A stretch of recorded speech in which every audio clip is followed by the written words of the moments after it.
Good morning, नमस्कार। SSC GD की भर्ती आ गई है 24,000 से ज़्यादा। चंडीगढ़ हाई कोर्ट में भर्ती आ गई है। आर्मी में ऑर्डिनेंस डिपार्टमेंट है, उसमें भर्ती आ गई है। सीईटी का एग्ज़ाम आ ही गया है। सीईटी के एग्ज़ाम के बाद हरियाणा में भी भर्तियां आएंगी। अपने समय पर केंद्रीय विद्यालय की भर्तियां भी आएंगी। सीईटी का एग्ज़ाम आ गया है। एचटेट का एग्ज़ाम की डेट आई गई है, पोस्टपोन हो गया पंचायत चुनाव के चलते, वरना तो जो है डेट आ गई थी उसकी, अब दोबारा से फिर से आ गई है दिसंबर में डेट। तो भर्तियां तो हो रही हैं। इन भर्तियों के होने में लगेंगे वे जिनकी तैयारी है। ये 3-4 साल का गैप था, कोविड के कारण दिक्कत थी, और जितने महामूर्ख, गधे, बेवकूफ़ बैठे हैं वे क्या कहते हैं कि अब भर्तियां नहीं होंगी, अब आगे जो है ज्वाइनिंग नहीं होंगी, सरकार का हाल खराब हो गया है। देखिए, सरकार का हाल खराब हो गया नहीं हो गया, लेकिन फिर भी देश को चलाने के लिए, सरकार को चलाने के लिए भर्तियां बहुत ज़रूरी हैं। 2 दिन आगे पीछे भर्तियां ज़रूर होंगी। जिन लोगों ने लगातार तैयारी की है, जिन लोगों ने लगातार मेहनत की है, अब उनको कोई दिक्कत नहीं है, अब उनके पेट में गड़बड़ नहीं हो रही है एग्ज़ाम को देख करके। और जिन्होंने तैयारी नहीं की थी ना, दिक्कत उनके साथ है। अब स्टूडेंट से बात करता हूं मैं, तो 2 टाइप के स्टूडेंट निकल करके आते हैं। कुछ लोग क्या कहते हैं, काश तैयारी का थोड़ा टाइम और मिल जाता।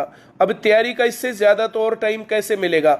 जिन्होंने तैयारी नहीं की तो अब अपने घर ना बैठे रहो, अपने घर से निकल करके, और आज तो हो गया शनिवार, कल संडे, गारंटी बैच वालों की तो क्लास लगेगी, जिनको सीईटी का एग्जाम देना उनकी तो हम क्लास लेंगे। बाकी लोग सोमवार से पहुंच जाओ, सोमवार से आकर के पढ़ना स्टार्ट कर दो। एक रास्ता क्या है, 12वीं पास करने के बाद बच्चे कॉलेज में पहुंच जाते हैं, बीए करनी है, बीएससी करनी, बीकॉम करनी, 3 साल लगाएंगे। उसके बाद 2 साल में एमकॉम एमएससी में लगा देंगे। बीबीए एमबीए मैं उसी कैटेगरी में मानता हूँ, बीसीए एमसीए उसी कैटेगरी का हिस्सा मानता हूँ मैं। कुछ लोग प्राइवेट नौकरी करने के लिए कंप्यूटर का काम करने जाते हैं, कंप्यूटर का कोर्स करते हैं। तो आप कंप्यूटर कोर्स करके प्राइवेट नौकरी लगना चाहते हैं, आप कॉलेज में जाकर के डिग्रियां लेना चाहते हैं, या आप 2-3 साल की तैयारी करके सरकारी नौकरी और बीए कर लो कोरस्पोंडेंस से, तो 2-3 साल में आपके पास बीए की डिग्री भी होगी और सरकारी नौकरी भी होगी। तो आपको चाहिए क्या, रास्ता वैसा ही लेना पड़ेगा। पहले अपनी मंजिल का निर्धारण करो, मंजिल का निर्धारण करके उसके अनुसार रास्ता तय करो। बाद में ये मत कहना कि हमें बताया नहीं गया था। आप जितने भी लोग इस वीडियो को देखते हो, ज़्यादा से ज़्यादा शेयर कर दो, ताकि आप लोगों के सगे संबंधी, परिचित जो आपसे जुड़े हुए हैं, कम से कम उन सभी लोगों को एक सही रास्ता मिले। और जो ये नेगेटिव लोग हैं, नेगेटिव बोलने वाले लोग हैं, उस ग्रुप से बाहर रहो, वैसे लोगों से दूर रहो। उनकी शक्ल देखना भी अच्छा नहीं होता है। जिंदगी में एक काम मैंने हमेशा ये रखा कि जो नेगेटिव आदमी थे कि तुमसे ऐसा नहीं होगा, तुम ये नहीं करोगे, वो नहीं करोगे, तो उनसे मैं ज़्यादा वास्ता रखता नहीं था।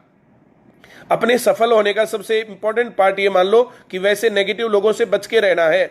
अब भर्तियां चल रही हैं, तैयारी भी चल रही है, आप तैयारी कर रहे हैं कि नहीं कर रहे हैं?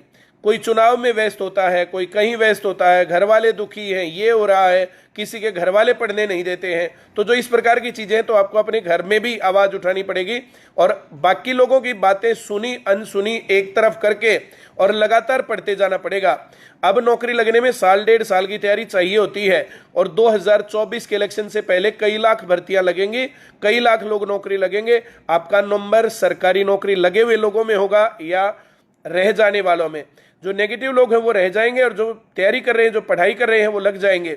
डिग्रियों के चक्कर में मत पड़े रहना, वरना डिग्रियां कर करके उम्र निकाल करके लोग आते हैं और फिर दिक्कत आती है। चलिए, मुझे इतनी ही बातें कहनी थी। जैसे पिछले कई दिनों से बहुत सारे लोग हैं, बोला हमें किसी ने बताया नहीं, हम तो डिग्री करते रहे, हम तो डिग्री करते रहे, ऐसा रहा वैसा रहा। और बहुत सारे एग्जाम्पल हम ऐसे देते हैं जो अपनी तैयारी करके अच्छी और सही डायरेक्शन में मेहनत करके जॉब लग गए। तो आप किस तरफ होगे, सफल या असफल? आपके पास सिलेक्शन होगा या आपके पास बहाना होगा? आपको बेरोजगारी दिखती है या कामचोरी दिखती है? ये बहुत सारी तरीके से हम लोग बात करते रहते हैं। उम्मीद है आप एक सही रास्ता लेंगे, सही डिसीजन लेंगे। बहुत बहुत धन्यवाद।